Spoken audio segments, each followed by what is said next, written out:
tuned in. This RealToonTV. This your boy Big Head the Dome, Doctor, you heard me. Out the Mud Entertainment. Lock it in. Hey, RealToon, it's some real money in the room.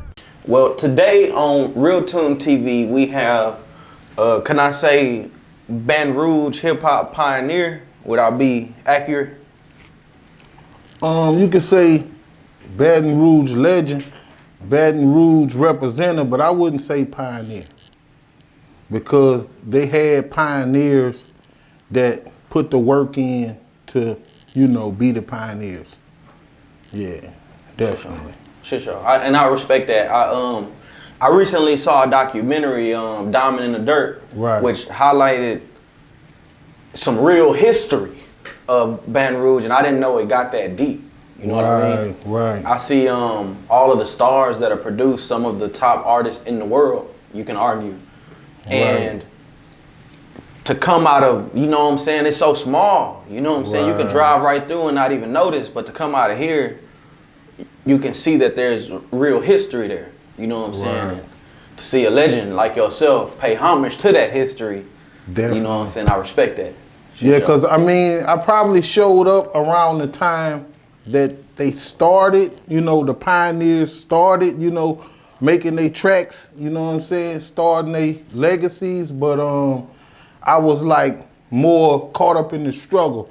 So it was a lot of surviving going on as I watch artists take off. You know, I watch Nero take off. I watch CeeLo take off. I watch B-Lo take off. Like, I watched a lot of people take off. You know, I watched Young Bleed take off. Like, I could have took off then or before then, but I guess it wasn't my time. You know what I'm saying? But, you know, and a lot of those people I feel like were the pioneers because, you know, like, we didn't know how big it was. We just thought it was something that they was playing in the club or in the game room. But really, these people was taking it to another level. You know what I'm saying? And Diamond in the Dirt kind of made us recognize a lot of that because I didn't know a lot of those artists had deals with those songs or those albums, but they did. You know what I'm saying? Right, Master P. And, yeah, you like, know what I'm saying? So, you know, shout out to them. And I did some, you know, some an interview with the Diamond in the Dirt dude. I don't know, you know, what happened to it, but maybe it'll be on part 2 or part 3 or something. But, you know, he definitely came and hollered at me and, you know, we chopped it up. I was wondering that, you know, you seem to me like one of the speakers for this city. Right. You know what I mean? When I look on the internet now and I'm looking for, you know, content, you gotta acknowledge Big Head. Yeah, that's why I say I definitely represent Baton Rouge. I mean, even though I'm from Detroit, but I definitely represent Baton Rouge because, like, I represented Baton Rouge before I represented, you know, anything because I was in the streets before the music. So I was representing Southside Baton Rouge in the streets and in jail before the music even came up. So by the time the music came up, they already knew who I was and where I was from. It was just, let's get it. Well, let's get into all of that. Why don't we? So, let's do it. Where did you actually grow up? Well, I grew up in Southside Baton Rouge. Like, okay. I came from Detroit at the age of 9. We caught the Greyhound bus and we was hoping for a better life. But we ended up landing here. We was homeless, you know what I'm saying? So we was scrambling, but we was in Southside Baton Rouge. And, you know, due to the fact of the relatives we found out we had and stuff like that, they took us in and, you know, helped us form ourselves, and it was in the South. So by the time people realized who I was, they thought I was from the South, you know, because I was so young, but I was kind of like different, you know. I talked it a little different. I was a little faster, you know, so I was like the leader of the wrong crowd when I showed up, you know what I'm saying? You but I was showed struggling. Up already. Yeah, I was already prepped when I showed up. I was ahead, like I was like 9, but I was hanging with like 13, 14-year-olds. By the time I was 11, I was hanging with adults.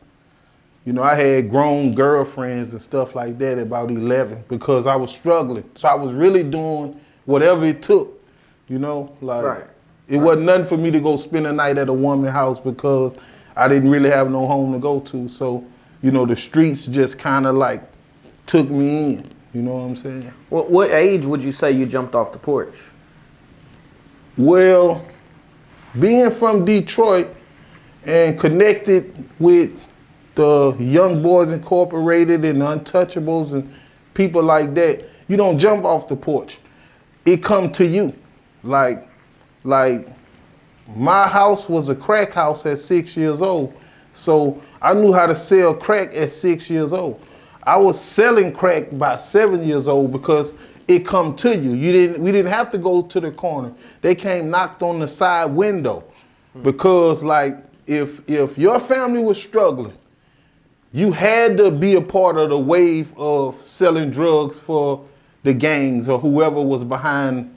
I was too young to know who was actually behind it. Come to find out it was people like Untouchables, Young Boys Incorporated that you hear about now. But it was back then when my brothers, I got 3 older brothers that was actually that age to get involved in all that. And it wasn't just coming up. Like they did come up, they did get the finer things, but it was also violence and dangerous. And, you know, my mom got caught up in it. So, you know, I had already knew about guns, drugs, women, all that by the age of 9 years old and knew about it well. So indeed, when I came to Baton Rouge, I was just ready. So just think, I was homeless. So still no porch. It was the streets. Like at that point, it was really the streets. Because my mom went one way, my brothers went one way, my sister went one way, and I went one way at 9 years old. So the people that, you know, I adapted to then, that's what, you know, what made me. You know, my name, Big Head, it was Big Head Dude. That's where it came from. Those people who embraced me then. Right. So that wasn't a rap name, that was your actual name. Yeah, that was my actual nickname, Big Head Dude. Yeah. And then it went to Big Head. And wasn't the Dome Doctor? Nah, the Dome Doctor was my name I created for myself in jail. When I said, when I come out, I'm gonna be the Dome Doctor, because I knew that if they listened to me, I was gonna really surprise them. But they was just judging me from where I was from. And, you know, my struggle, so they was like, you know, it really ain't nothing to them. You know, so, but I'm saying to myself, if they actually hear me out, they're gonna say, yeah, this dude can rap. Right. You know, so it's more mental than anything. And that's why it evolves from back then to now, Dome Doctor, because it's more a mental thing than violence or sexual or whatever. Some people may want to take it and run with it, but nah, it's Dome Doctor. It's like you're mental. It's like I'm a mental therapist. You feel what I'm saying? So, you know, whatever the mood is, like I can make a song about anything, fast, slow, whatever, it don't matter, because I'm here to help someone mentally. You feel what I'm saying? Right. So let's talk about that. How old were you when you first went to jail? I was probably 7. And they had me in adult jail. And we got a bologna sandwich for breakfast, a bologna sandwich for lunch, and a bologna sandwich for dinner. I'll never forget, for about 3 days. Because, you know, the situation we was in, I don't know if my mom knew how to find her way across town, because she wasn't too familiar with Detroit because she was from Louisiana.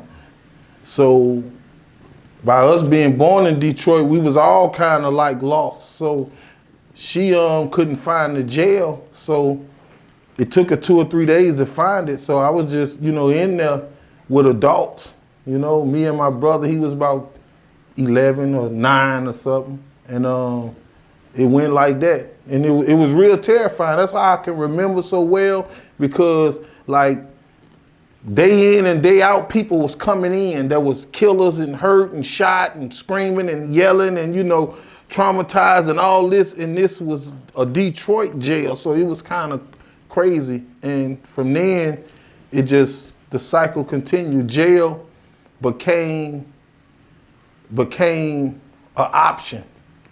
Because one thing I did remember about jail, that it fed me. And it had lights and water. And a bed. And it didn't have a bed, but it had somewhere to lay. A cot. You know? So it wasn't as bad. See, jail ain't as bad to somebody that's struggling, trying to survive, to somebody that got a silver spoon. So I remember that. I remember that, okay, well, at least they feed you in jail. You know, at least you know, you can take a bath in jail. At least, you know, so, you know, at least you the same as everybody else. Everybody ain't teasing you and talking about you, you know. Like, hey, so jail just, that's why I'm institutionalized now, because like jail was more comfortable than being poor. So it has some comfort to it. Even though they control you, you don't have no control over yourself. That's the uncomfortable part. Every other part I can handle. Yeah, like I had to learn to handle it or chose to deal with it, you know. Right. I choose jail before telling on somebody, you know. Still right now today. Hey, RealToon, it's some real money in the room.